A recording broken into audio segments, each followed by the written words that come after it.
नमस्कार दोस्तों, welcome to Being Magical. Ever pondered upon the fluctuating nature of the economy, which sometimes reminds us of an old car that sputters and stalls on a chilly morning? Have you ever been perplexed as to why, despite our collective and relentless efforts, economic downturns still occur? What possible measures can we adopt to reinstate the healthy functioning of the economy, ensuring it hums along smoothly? These are complex questions, and to seek answers, we must embark on an enlightening journey back in time. Our destination is the era of John Maynard Keynes, a British economist of great esteem who brought about a paradigm shift in the world of economics. Imagine yourself in the 1930s. You'll find that the world is entrapped in the iron clutches of the Great Depression.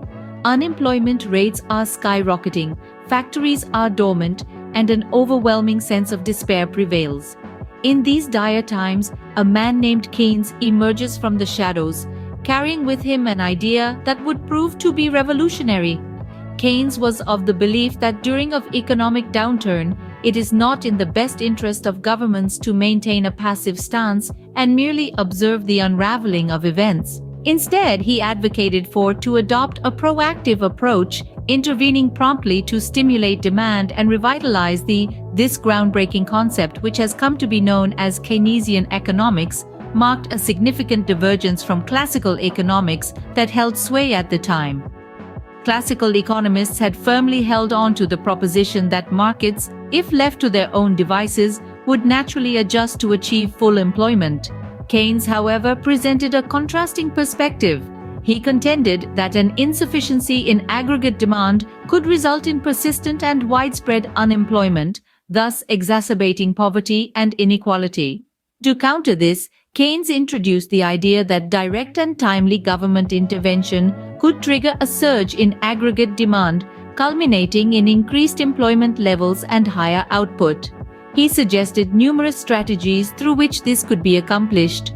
For instance, he proposed augmenting public expenditure on infrastructure development projects, implementing tax reductions to incentivize consumer spending, and formulating policies targeted at bolstering consumer purchasing power. Thus, his work marked a radical shift from the conventional economic thought his time and continues to influence economic policies to this day. This idea, now known as Keynesian economics, was a radical departure from the classical economics of the time. Classical economists believed that markets would naturally adjust to full employment, but Keynes argued that insufficient aggregate demand could lead to persistent unemployment, contributing to poverty and inequality.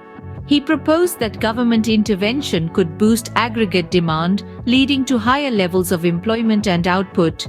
This could be achieved through various means, such as increased public spending on infrastructure projects, tax cuts to encourage consumer spending, and policies aimed at increasing consumer purchasing power. Fast forward to the financial crisis of 2008, and we see Keynesian economics in action. Governments around the world enacted fiscal stimulus packages to mitigate the impact of the recession, ultimately helping to reduce poverty and inequality. Keynes also introduced the concept of liquidity preference theory. He recognized that inequality in access to financial resources can affect individuals' ability to weather economic shocks. As a result, he argued for policies that promote financial inclusion and provide social safety nets. Another fascinating aspect of Keynesian economics is the concept of animal spirits.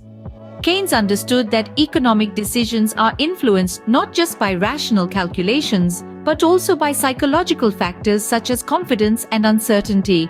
In summary, Keynesian economics revolutionized our understanding of economics.